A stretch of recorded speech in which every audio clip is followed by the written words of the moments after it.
Please sign here.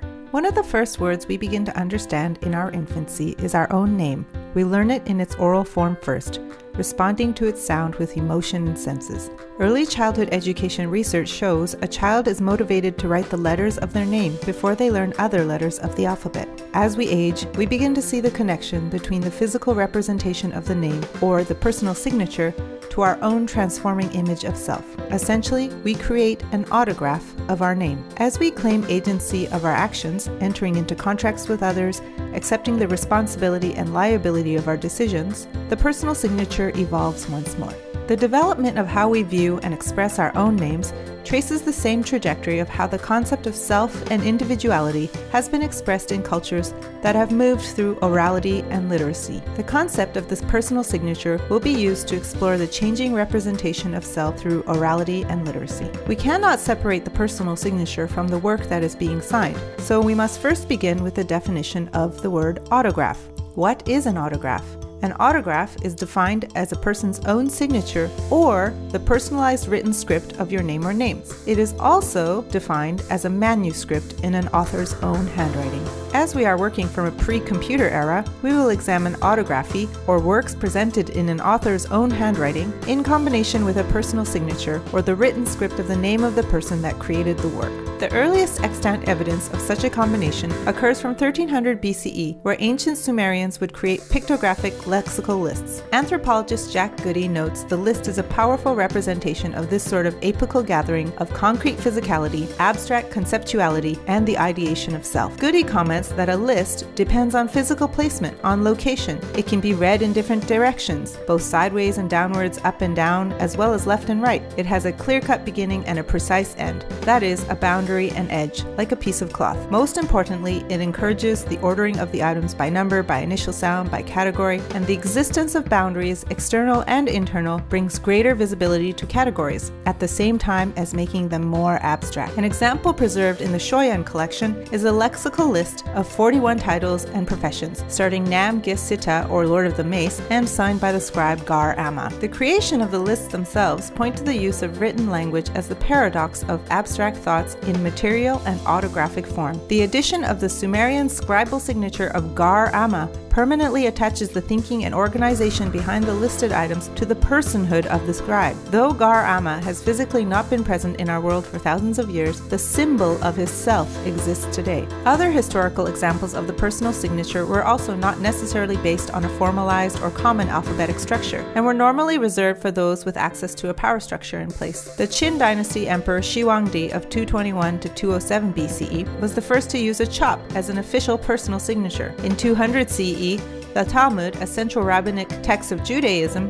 defines the laws of the Jewish people, and a section of the Talmud describes specific rules in which signatures must be written and witnessed. In the early 9th century, Charlemagne created and used a pictorial symbol to sign his works. Though Charlemagne was illiterate himself, his reign is widely attributed to setting up the precursor to widespread formalized education and literacy. The knowledge and ownership of your name has always been available to you, but personal and personalized signatures had originally been afforded only to those in positions of authority, or subject directly to that authority. In our Sumerian example, the scribe was specifically employed to note citizens of rank. The personal and personalized signatures of common individuals came into prevalence as two simultaneous events occurred. First, the advent of formalized methods of education and wider spread literacy, and secondly, the increase in larger scale commercial negotiations. We must take a moment to acknowledge that there's no hierarchization of oral forms over literate forms. As Desdemone Hugon notes, some might argue that without writing, the same beliefs could not have prevailed over such a long period of time. But in reality, oral traditions are far more faithfully passed on than the written word. A written account can be open to multiple interpretations, distortions, and transformations, depending on the time and situation, economic imperatives, or the whims of political and religious leaders. Orally transmitted traditions, in contrast, must be rigorously and accurately passed on in order to survive in all their subtlety and in the smallest of details. Furthermore, the written word, thought to be the surer and safer means of communication, is not only less reliable, but also more permeable to outside aggression.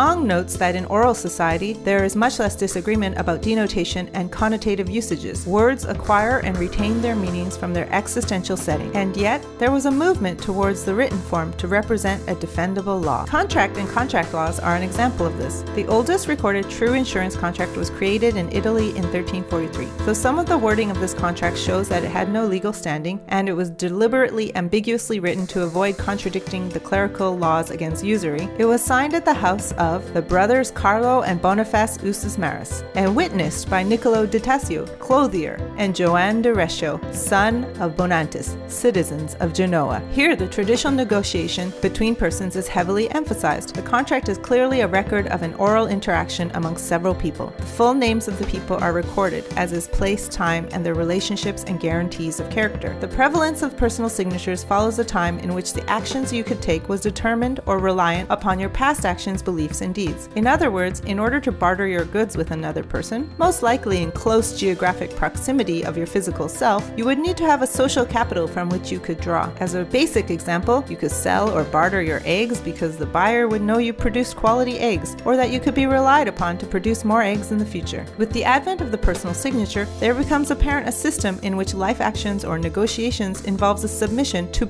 a pre-existing system of signs, or literacy. No longer are we as dependent on an intersubjective relationship with whom we interact. Relationships are mediated via texts and other interfaces. At the advent of personal signatures, there was still the idea that oral and literate societies exist in a continuity, not a dichotomy, as do their lyrics and narrative. Boulter notes that Sappho could see her writing as a product of her own mind and reflect on the person who produced that product. The personal signature served that same purpose. The advent of technologies, from Sumerian clay carvings to vegetable inks to wax tablets to scroll to codex and so on, served to increase the accessibility of the personal and personalized signature. This in turn continues to remove the physical existential self for a codified version of self. The codified version is absolutely essential and maintained as the most valid representation of self. In 1215, the Magna Carta was signed by King John of England to keep his power as a king in check. In 1677, the English government wrote the first Statute of Frauds, in which no action against executors upon a special promise or upon any agreement or contract for sale of lands unless agreement be in writing and signed. In 1776, John Hancock, whose name came to be famously interchangeable with the idea of a personal signature, signed his name to authenticate the U.S. Declaration of Independence. Current laws assume literacy and written text as physically permanent and therefore more accountable to scrutiny. Yet there have been countless examples of those who try to duplicate the personal signature, whether for legitimate or fraudulent reasons, and those who try to reveal those duplications. In 1803, John Isaac Hawkins patented the polygraph, a technology in which one pen was attached to another. As you gripped and wrote with one pen, the other would duplicate the same movements onto a second document. In 1888, Elisha Gray patented the telautograph, which transmitted electrical impulses recorded by potentiometers at the sending station to servo mechanisms attached to a pen at the receiving station, reproducing a drawing or signature made by the sender. The 1896 case of Redaway versus Banham records that fraud is infinite in variety. Over 100 years later, in 1998, Boultrow and al. researched the ways in which signatures can be authenticated, noting that for signature authentication, the elaboration of a universal processing system comes up against a major obstacle: the variability of the writing and of the signature styles. As any human production, handwriting is subject to many variations from very diverse origins. The codified self